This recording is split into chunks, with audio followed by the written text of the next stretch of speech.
Hello students, again welcome to Ramrane biology classes. आपका Ramrane biology classes में स्वागत है। स्टूडेंट्स, आज जो मैं लेक्चर आपके लिए लेके आया हूँ that is about the botanical gardens and this lecture today belongs to the +1 class. और +1 क्लास के लिए हमने शुरू किया हुआ है चैप्टर द लिविंग वर्ल्ड।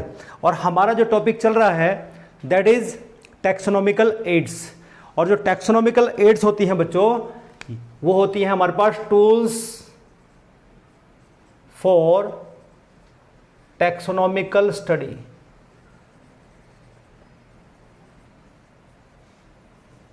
कि हमारे पास ये टूल्स हैं जिससे हम टैक्सोनॉमिकल स्टडी कर सकते हैं।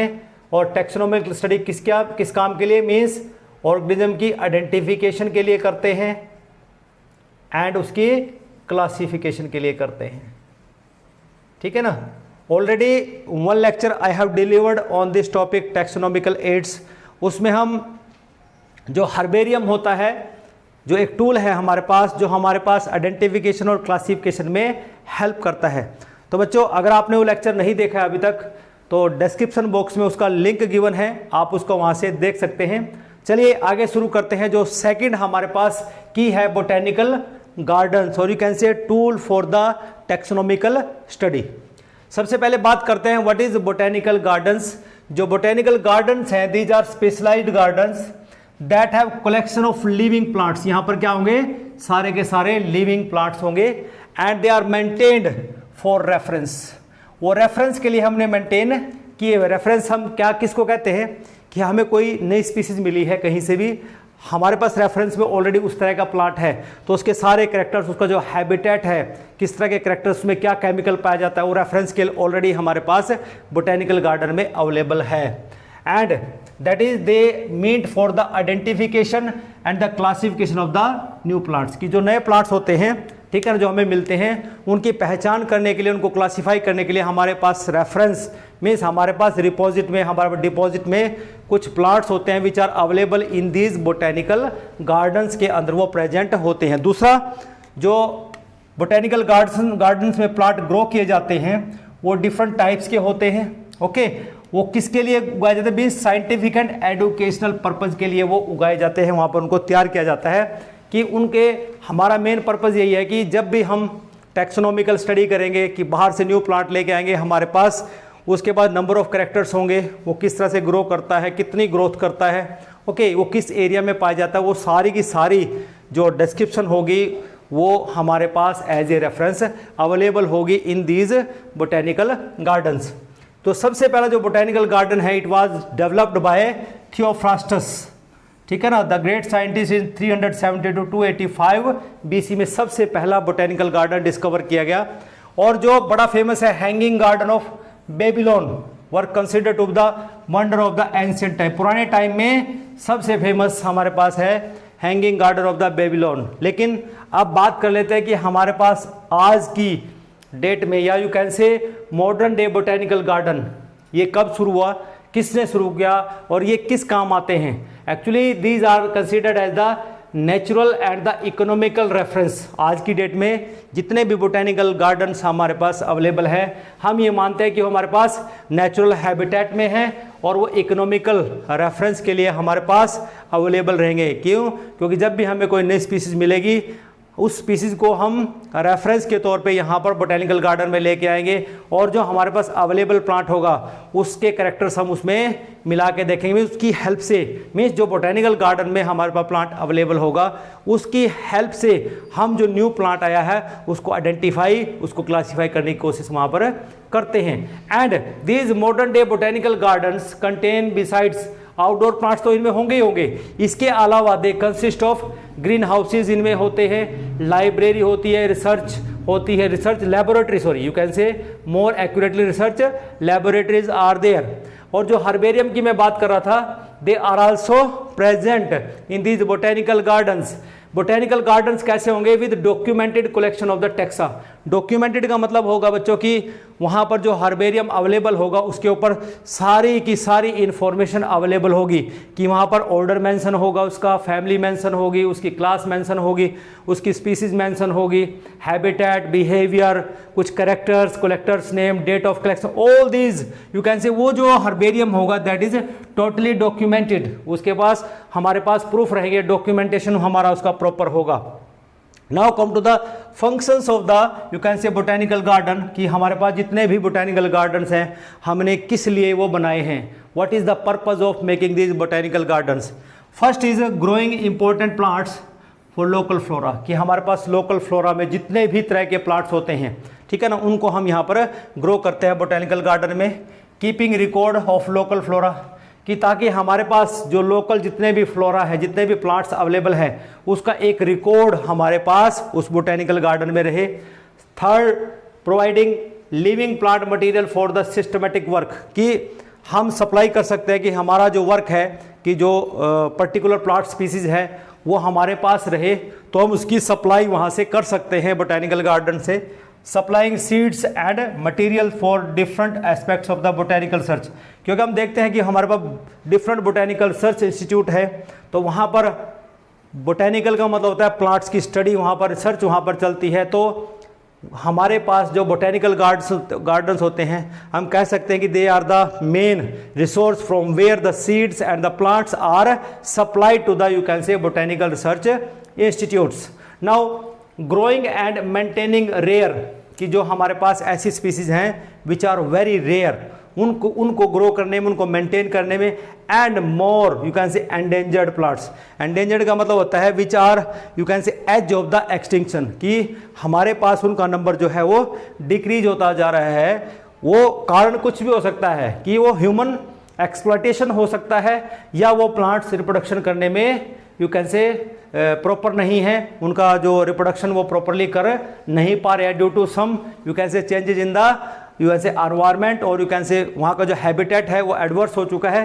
तो इस तरह से कुछ प्लांट्स हैं जो एंडेंजर्ड हो जाते हैं, they are at the edge of the extinction, means खत्म होने के कगार पे वो पहुंच जाते हैं। तो उस तरह के प्लांट्स को यहाँ पर इस तरह के बोटेनिकल गार्डन्स में उगाया जाता है। तो चलिए देखते हैं कि अब ये जो हमारे पास मॉडर्न जो डे के बोटेनिकल गार्डन्स हैं ये कब एस्टैब्लिश हुए, और हमारे पास एट प्रेजेंट ये जो मेजर यू कैन से और जो फेमस बोटेनिकल गार्डन्स हैं वो कहाँ कहाँ पर हैं और वो कितने एरिया में फैले हुए। देखिए बच्चों, यहाँ से बहुत सारे क्वेश्चंस एमसीक्यूज और you can say NEET based हमारे पास क्वेश्चंस बनेंगे, तो इसलिए इस डाटा को याद करना बहुत जरूरी है। चलिए शुरू करते हैं। Establishment of modern botanical gardens begin in the 16th century, 16वीं शताब्दी में ये शुरू हो गया था, और सबसे पहला शुरू हुआ पिसा के अंदर जो इटली के अंदर प्रेजेंट है 1543 में, 1543 में। दूसरा भी वहीं पर है पुडवा गार्डन जिसका नाम है, इटली के अंदर 1545 के अंदर ये एस्टैब्लिश हुआ।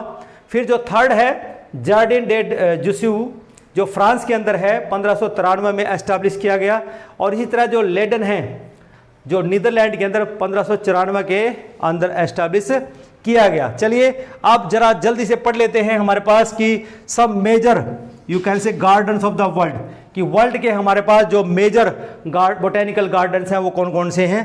पहला लेते हैं मेन बोटेनिकल गार्डन मॉस्को, नाम ही यही है मेन बोटेनिकल गार्डन मॉस्को, और ये कहते हैं कि it is the largest garden, ये सबसे लार्जेस्ट बोटेनिकल गार्डन है which is spread over the N area of 900 एकड़्स, 9000 एकड़ से ऊपर, 900 यू कैन से 900 एकड़ मीन्स 900 किले से भी ऊपर ज्यादा ये स्प्रेड है।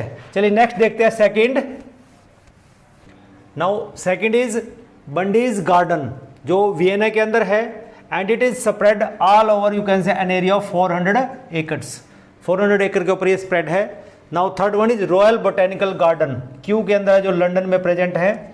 It has an area of 300 acres but grow a large number of plants, लेकिन यहाँ पर जो ग्रो किए हुए प्लांट्स है उसका नंबर बहुत ज़्यादा लार्ज है। Now fourth is कैबुन Raya botanical garden जो बोगर जावा के अंदर प्रेजेंट है। It is spread over you can से 200 एकड़्स ऑफ लैंड, एंड ये जो गार्डन है इसके अंदर एक ऐसा रेन फॉरेस्ट एरिया है विच इज वर्जिन, यहाँ वर्जिन का मतलब होता है कि उसमें कोई भी ह्यूमन आज तक यू कैन से इंटरफेरेंस नहीं है, उसमें से कोई हमने सड़क नहीं निकाली आज तक, वो अनडिस्टर्ब्ड है, इसलिए उसको बोल दिया है वर्जिन रेन फॉरेस्ट। उसके अंदर आज तक कोई नहीं गया, तो वो वहाँ पर उन्होंने मेंटेन करके रखा हुआ है। Now fifth one is Arnold arboretum Boston, जो यूएसए के अंदर प्रेजेंट है। It supports very large number of the you can say bonsai trees. Bonsai trees होते हैं जो हम उनकी कटिंग करते रहते हैं और उनको ऊपर लेंथ वाइज नहीं बढ़ने देते, वो आपको बिल्कुल छोटे छोटे दिखाई देते हैं, उसको बोंजाई बोलते हैं। और कुछ ग्रीन हाउसेज वहाँ पर अवेलेबल हैं। नेक्स्ट है the famous Indian botanical garden Shivpur, जो कोलकाता के अंदर प्रेजेंट है। It is the you can से largest botanical garden of the Asia, कि जितने भी एशियन कंट्रीज है उसमें सबसे लार्जेस्ट बोटेनिकल गार्डन कौन सा है? Indian botanical garden Shivpur. And it is spread all over you can से 243 एकड़ area. And it is famous for, ये फेमस किसके लिए है? यू कैन से ग्रेट बनियन ट्री, जो बनियन ट्री है उसके लिए ये फेमस है। पाम हाउसेज के लिए फेमस है, सकुलेंट प्लांट्स के लिए फेमस है, एंड इंडियन ग्रासेस के लिए और वाटर लिलीज के लिए हमारे पास ये जो इंडियन बोटेनिकल गार्डन शिवपुर है, it is very much famous. Now Lloyd botanical garden, जो दार्जिलिंग इंडिया के अंदर प्रेजेंट है, it is also occupying an area of you can say 40 एकड़्स, 40 एकड़ ही में है, लेकिन वेरी इंपॉर्टेंट है। क्यों? क्योंकि garden has largest number of terrestrial and the epiphytic plant. Epiphytic होते हैं जो वाटर सरफेस से थोड़े ऊपर होते हैं, उनके एपिफाइटिक प्लांट बोलते हैं। The large number of the conifers वहां पर अवेलेबल हैं। साइकेड्स, जो कॉनिफर है और साइकेड्स हैं, दीज आर जिम्नोस्पर्म्स। ये कैसे हैं? जिम्नोस्पर्मिक प्लांट्स हैं। जैसे कॉनिफर्स तो हमारे पास इसमें उसको हम पाइनस को बोल देते हैं, पाइनस हमारे पास इसका एग्जाम्पल है। साइकेड्स में हमारे पास जैसे यहाँ पर यू कैन से साइकेड्स आ जाता है, इसमें हमारे पास होता है पाइनस है, और इसमें साइकेड्स में साइकेड्स से आता है, ठीक है ना। नेक्स्ट आता है फिर पास फर्न्स है हमारे पास, इस तरह हमारा अल्पाइन है, और कुछ ऐसे प्लांट्स यहाँ पर अवेलेबल हैं। ओके, नाउ देखिए नेशनल बोटेनिकल गार्डन जो लखनऊ के अंदर, जो सिकंदर बाग के अंदर प्रेजेंट है, it is also very important in India. And garden has you can say an area of 75 एकड़्स, की जो लैंड एरिया कवर्ड है वो 75 एकड़ का है। And it grows A large number of the diverse plant, मतलब डिफरेंट काइंड के plants वहाँ पर वो अवेलेबल हैं, जैसे पाम का है, फर्न्स हैं, कुछ मेडिसिनल प्लांट्स हैं, कुछ कैक्टाई मीन्स जो कैक्टस को हम कहते हैं, जो कांटे वाले प्लांट्स होते हैं, कुछ ऑर्नामेंटल प्लांट्स जो सजावट के प्लांट्स हैं वहाँ पर हमने उगाए हुए हैं। The garden has laboratories of different fields, her field की वहाँ पर लेबोरेटरीज अवेलेबल हैं, और बोटेनिकल रिसर्च जहाँ पर हम करते हैं कि किस तरह से हम प्लांट्स को यू कैन सी वहाँ पर रख सकते हैं, क्या क्या केमिकल्स उनमें होते हैं, किस तरह से उनकी देखरेख की जा सकती है, और कौन सा प्लांट हमारे लिए कितना यूजफुल होता है। और in the last section of this you can से लेक्चर, कि हम अगर इंडिया की ही बात करें तो साउथ में दो बड़े फेमस हमारे पास बोटेनिकल गार्डन है। Botanical garden you can say ओटेक्यूमेंट, and second is Lal Bagh Garden of the Bangalore. These are two you can say South Indian botanical garden in India. तो बच्चों आज का लेक्चर अगर आपको अच्छा लगा हो, और जो न्यू कमर मेरे चैनल के साथ जुड़े हैं, अगर वो व्यूअर्स अभी जुड़े हैं, तो उनसे मेरी रिक्वेस्ट है कि वो मेरे चैनल को सब्सक्राइब जरूर करें, मेरे चैनल को लाइक करें, और दूसरों के साथ शेयर जरूर करें। तो बच्चों आज के लिए इतना ही करेंगे। सो अगले लेक्चर में फिर मिलते हैं। Till then have a nice day. Thank you.